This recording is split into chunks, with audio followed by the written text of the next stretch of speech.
नमस्कार, capital TV का खास शो राहुल का अग्निपथ देख रहे हैं आप। मैं हूं आपके साथ पूजा। राहुल गांधी इन दिनों तेलंगाना में चुनावी प्रचार में जुटे हैं। बीजेपी पर मौके पाकर ही बयानबाजी कर रहे हैं और वहीं पुराने तमाम मुद्दों को जनता के बीच रख रहे हैं। आज राहुल गांधी ने तो ये भी कह दिया कि देख लीजिए, लिख के ले लीजिए, तेलंगाना में कांग्रेस सत्ता में आ रही है। साथ ही वही अपने पुराने अंदाज में नजर आए। इस बार वो सेफ बने दिखाई दिए। तेलंगाना के जगतियाल जिले में सड़क किनारे एक भोजनालय में डोसा बनाया, राहगीरों से बातचीत भी की और बच्चों को चॉकलेट भी बांटे। तो आज राहुल गांधी के तेलंगाना चुनावी दौरे पर चर्चा तो करेंगे ही, साथ ही इजराइल और हमास के बीच जारी जंग को लेकर राहुल गांधी की तरफ से आए पहले बयान को लेकर भी चर्चा करेंगे। बातचीत के लिए मेरे साथ स्टूडियो में मौजूद हैं कैपिटल टीवी के एग्जीक्यूटिव एडिटर राजीव जी, बहुत बहुत स्वागत है। धन्यवाद। ये राहुल गांधी तेलंगाना में चुनावी प्रचार करने गए हैं या अपने खुद का प्रचार कर रहे हैं? वो जहां भी जाते हैं खुद के प्रचार में ही व्यस्त हो जाते हैं जी। लेकिन जिस तरीके से तेलंगाना जाने के बाद लगातार राहुल गांधी के खिलाफ एक न एक मामला आ रहा है, उससे लगता तो नहीं है कि ये जो लिख कर दे रहे हैं वो कभी साबित हो सकता है। राहुल गांधी वहां पर रोड शो किए, पैदल यात्रा की और पद यात्रा कर रहे थे। तो उस समय राहुल गांधी के इर्द गिर्द के कुछ लोगों ने एक लीडर को धक्के मारकर वहां से भगाया और जब ये वीडियो सामने आया, लोगों ने देखा, उसके बाद पता चला कि ये लीडर जो है वो दलित लीडर है और इसको कांग्रेस ने टिकट दिया है एमएलसी का। पहला मामला तो वहीं से शुरू हुआ और उसके बाद राहुल गांधी अगली बार जैसे ही तेलंगाना में जो बीआरएस है उस पर आरोप लगाना शुरू किया, उसके बाद ये दांव उल्टा पड़ने लगा, क्योंकि ये जंग जो चल रही है तेलंगाना में, लड़ाई, चुनावी लड़ाई, उसमें बी टीम और सी टीम की बात होने लगी। बी पार्टी मतलब ये जो बार बार कह रहे हैं कि भारतीय जनता पार्टी की बी टीम है बीआरएस। अब वहां से चलने लगा कि ये कांग्रेस पार्टी का मतलब चोर पार्टी। ए टू जेड जो अल्फाबेट है, हर से कोई न कोई कांग्रेस का घोटाला सामने दिखता है। अगर ए टू जेड की बात करें तो कांग्रेस इतने घोटाले की है कि इसे कांग्रेस नहीं चोर पार्टी नाम दिया जाना चाहिए। ये वहां पर परसेप्शन चल रहा है। अब बीआरएस और कांग्रेस ये दोनों वहां पर ये दिखाने की कोशिश कर रहे हैं कि दोनों के बीच ही टक्कर है। भारतीय जनता पार्टी सिनारियो से ये पूरी तरीके से आउट है जी। लेकिन मीडिया में भी जो दिखाने की कोशिश की जा रही है, असलियत केवल वही नहीं है। भारतीय जनता पार्टी की वहां एंट्री पिछले चुनाव में भी हो चुकी थी और जैसे ही हैदराबाद म्युनिसिपल कॉरपोरेशन का चुनाव हुआ, भारतीय जनता पार्टी ने वहां पर बीआरएस के साथ टक्कर ली जी। और उसमें बीआरएस को नीचे गिरा दिया। उसके बाद से भारतीय जनता पार्टी को लगा कि तेलंगाना को छोड़ना नहीं चाहिए। साउथ इंडिया में केवल कर्नाटक तक सिमट के नहीं रहा जा सकता, तेलंगाना में भी उनके लिए स्कोप है जी। और अभी भारतीय जनता पार्टी में जितने कांग्रेस के भी कुछ नेता छोड़कर आए और बीआरएस से भी भारतीय जनता पार्टी में आए हैं और इन लोगों ने जो कैंपेन की है उसमें दोनों के साथ एआईएमआईएम का विरोध है। तो अब वहां के लोग ये देख रहे हैं कि कांग्रेस बीआरएस को चोर पार्टी कह रही है और बीआरएस कांग्रेस को चोर पार्टी कह रही है। अब भारतीय जनता पार्टी पर जितने आरोप कांग्रेस लगा रही है या राहुल गांधी वहां लगा रहे हैं, वो एक भी आरोप जो है वो तथ्यात्मक नहीं दिखता है। आप ये नहीं कह सकते कि भारतीय जनता पार्टी भ्रष्टाचारी पार्टी है। तेलंगाना में उसकी सरकार नहीं बनी और दूसरी तरफ केंद्र सरकार और पीएम मोदी के खिलाफ जो आरोप लगाते हैं वो सारे आरोप एक एक करके सामने आता है जब, तो इनका दांव उल्टा पड़ता है। जैसे अडानी का मुद्दा है, अडानी के मुद्दे पर भी इन लोगों ने जितनी कोशिशें की, अब धीरे धीरे बैकफायर हो रहा है। बिल्कुल। महुआ मोइत्रा का जो मामला सामने आया, पता चला कि इन लोगों ने कैसे मैनिपुलेट किया, मोदी और अडानी को साथ रख कर कोशिश की कि इन दोनों को बदनाम करें। उसके लिए पैसे कहां से लिए? दूसरी कंपनियों से लिए। दर्शन हीरानंदानी का वो लेटर है, वो एक एक बात बताता है कि कैसे ये विपक्षी पार्टियों के नेता किसी न किसी बिजनेसमैन के गोद में बैठे हैं। ये तो बहुत बड़ी बात है कि आप अपने लॉगिन आईडी, पासवर्ड, सब कुछ संसद का वो दे देते हो किसी बिजनेसमैन को। अब राहुल गांधी इस पर एक बार तो बोले, तब पता चले कि राहुल गांधी सच्चाई की बात कर रहे हैं। तो ये जो तेलंगाना का संघर्ष चल रहा है, उसमें इस बार लगता नहीं है कि किसी भी पार्टी की सरकार अकेले बन जाएगी। जी, हालांकि वो कह रहे हैं कि लिख के ले लो। और राहुल गांधी ने कई बार ऐसी बातें कही है कि क्या लिख के लेना है, क्या मौखिक लेना है। वो तो अपनी पार्टी की सरकार गिराने के लिए लिख कर देना शुरू कर देते हैं। तो उनकी बातों पर अब लोग सीरियसली ध्यान नहीं देते हैं। इसलिए स्मृति ईरानी से यही बातें पूछी गई थी पिछले दिनों, जब मलयालम मनोरमा के कार्यक्रम में थी, तो उनसे बार बार यह जिक्र किया गया कि राहुल गांधी ऐसी ऐसी बातें करते हैं। तो उन्होंने कह दिया कि ये हंसी का पात्र है। राहुल गांधी को सीरियस अगर लिया जाना होता तो इनके गढ़ में जाकर हम इनको चुनाव नहीं हराते। वहां के लोगों को लगता है कि राहुल गांधी का ईगो उनके ऊपर इतना हावी है कि वो कभी जनता से कनेक्ट हो ही नहीं सकते। और जब उनके क्षेत्र के लोगों को लगता है तो फिर वो आगे क्या करते हैं, जनता से कनेक्ट होने का तरीका ढूंढते हैं। जैसा आपने अभी बताया कि वहां तेलंगाना में रोड शो कर रहे हैं, प्रचार तो कर रहे हैं, लेकिन साइड में डोसा बनाना में जुट जाएंगे, लोगों के साथ खाना खाने लगेंगे। ये कौन सी छवि बनाने की कोशिश कर रहे हो? अगर कोशिश कर रहे हो तो इसका मतलब है कि अब तक आपकी छवि जो है वो पुरानी वाली है, युवराज वाली। उसे कोशिश कर रहे हो कि इसको किसी तरीके से बदला जा सकता है। खैर, देखते हैं इन सबों का मेहनत जो है वो चुनाव के नतीजों में कैसे तब्दील होता है। इजराइल और हमास के बीच में युद्ध को लेकर राहुल गांधी का एक बयान आया है, वो अपने दर्शकों को बताते हैं। तो राहुल गांधी ने पहली बार इजराइल और हमास के बीच चल रहे जंग पर आधिकारिक बयान जारी किया है। राहुल गांधी ने सोशल मीडिया एक्स पर लिखा है कि गाजा में बच्चों सहित हजारों निर्दोष नागरिकों की हत्या और उनके भोजन, पानी और बिजली को काटकर लाखों लोगों की सामूहिक सजा मानवता के खिलाफ अपराध है। हमास द्वारा निर्दोष इजरायलियों की हत्या करना और बंधक बनाना एक अपराध है और इसकी भी निंदा की जानी चाहिए। इजराइल और फिलिस्तीन के बीच हिंसा के चक्र को समाप्त किया जाना चाहिए। तो ये बयान राहुल गांधी का ऐसे समय में आया जब कांग्रेस फिलिस्तीन को लंबे समय से समर्थन देने को लेकर विवाद में फंस गई है। अब राहुल गांधी इस तरह का बयान लिख रहे हैं, किसको समर्थन दे रहे हैं? देखिए, ये तो सीधे तौर पर हमास का समर्थक है जी। और इन लोगों ने हमेशा फिलिस्तीन का साथ दिया।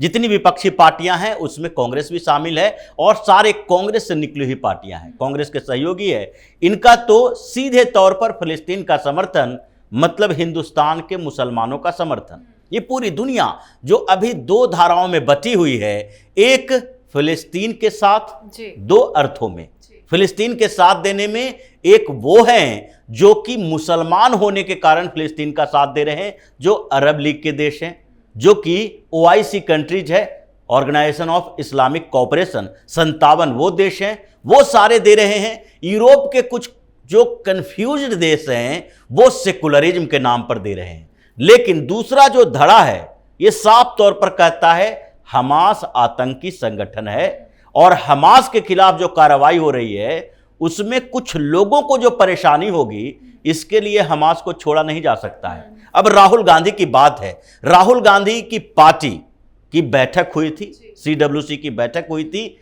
और उसमें इन लोगों ने हमास और फिलिस्तीन और इजराइल के ऊपर एक लेटर जारी किया था और उसमें हमास का जिक्र नहीं किया।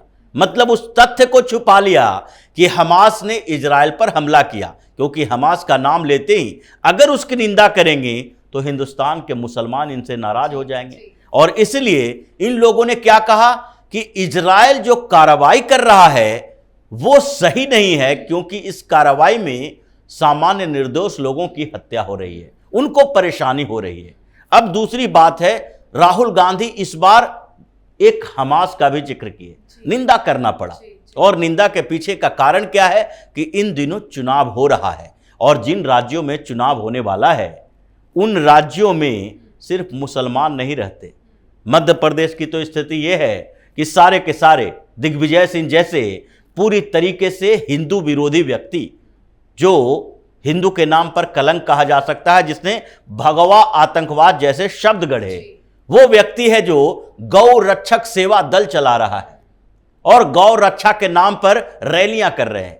कमलनाथ जैसे लोग ये हनुमान भक्त बता रहे हैं अपने आप को। तो वहां पर जो हिंदुत्व की बात की जा रही है, इन लोगों का प्रेशर आया होगा राजस्थान से, छत्तीसगढ़ से, मध्य प्रदेश से, कि आप जब बयान जारी करें तो उसमें एक लाइन तो जरूर लिखें कि हमास के जो हमले थे उसकी निंदा की जानी चाहिए, वो जो बंधक बना के इजराइल को लोगों को रखे हुए हैं उसकी भी निंदा की जानी चाहिए। उन्होंने एक सेंटेंस जोड़ा, लेकिन पूरा का पूरा पैराग्राफ इनका देखिए, ऊपर से ये वही बात कर रहे हैं जो इस्लामिक कंट्री कर रही है, जो सारे मुस्लिम देश कर रहे हैं। उनका मानना है कि अगर आप कमजोर पड़ते हैं तो आधार क्या होगा, इस युद्ध को खत्म करो, क्योंकि हम जो बचे खुचे लोग हैं वो बचे रह जाएं, बाद में संघर्ष कर लेंगे। ये पूरा का पूरा इस्लामिक एजेंडा माना जाता है। जहां मजबूत हो पूरी तरीके से, वहां से गैर मुस्लिमों को पूरी तरीके से साफ कर दो, भगा दो।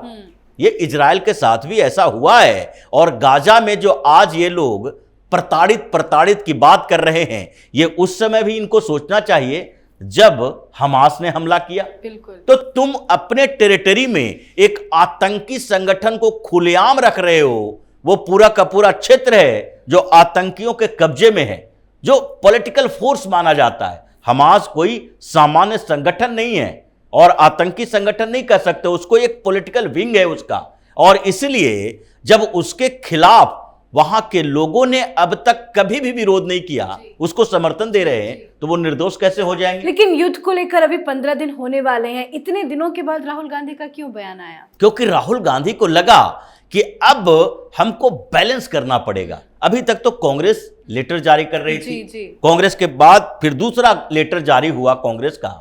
ये पूरे के पूरे क्रोनोलॉजी को समझिए कि दूसरा लेटर जब कांग्रेस की तरफ से जारी होता है तो उसमें भी एक लाइन हमास का जिक्र किया जाता है, क्योंकि देखा जा रहा है कि जो इजराइल और फिलिस्तीन के बीच संघर्ष चल रहा, हमास के खिलाफ कार्रवाई हो रही है, वो पूरे हिंदुस्तान में भी एक सेंटीमेंट जागा है। ये सब लोग समर्थन कर रहे हैं कि पहली बार किसी देश ने एक तरह से आतंकियों के खिलाफ इतनी बड़ी कार्रवाई की है जिससे पूरे दुनिया बिल्कुल हैरान रह गई है। इजराइल के समर्थन में अमेरिका भी है, यूके भी है, यूरोप के देश भी हैं, लेकिन वहां पर ऐसे कंफ्यूजन नहीं है। मानवीयता के आधार पर सप्लाई देना, वहां पर कुछ सहायता देना, वो एक अलग बात है। लेकिन अब आप इस बीच में कहते हो इजराइल को यह युद्ध खत्म कर देना चाहिए। क्यों खत्म कर देना चाहिए?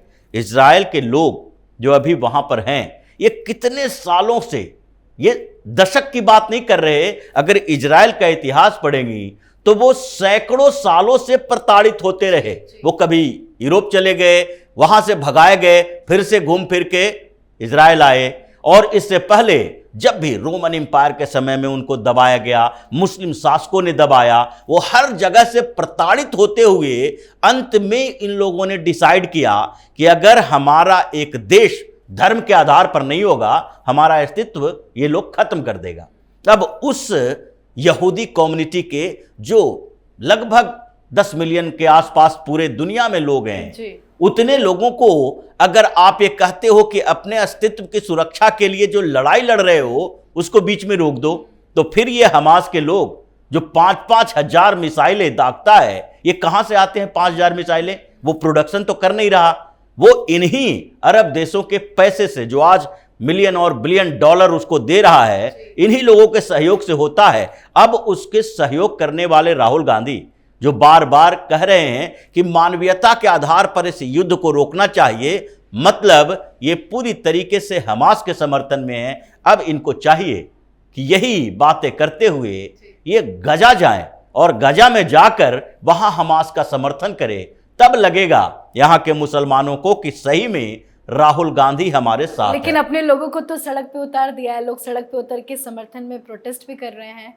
हाँ, बिल्कुल समर्थन में प्रोटेस्ट कर रहे हैं और ये भी करेंगे, क्योंकि ये समर्थक जो हैं वो 2 तरीके के एजेंडे पे चलते हैं। पहला एजेंडा इनका यही होता है, फिलिस्तीन का साथ दो। फिलिस्तीन और हमास के बीच इन लोगों ने एक दीवार खड़ी कर दी है। दीवार है नहीं, जैसा वही बात है कि पाकिस्तान के साथ और उसके आतंकी संगठनों के साथ अगर हमने एयर स्ट्राइक किया या फिर सर्जिकल स्ट्राइक किया तो उन क्षेत्रों में क्या सामान्य लोग नहीं रहते थे?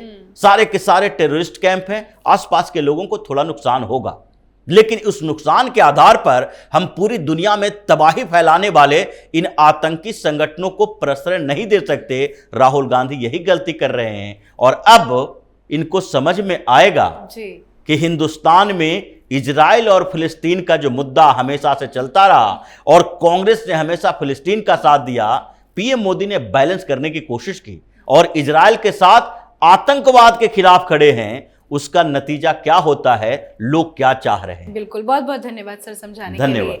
तो राहुल गांधी ने भरोसा जताया है एक तरफ कि कांग्रेस अगले महीने होने वाले विधानसभा चुनाव में जीत हासिल करेगी।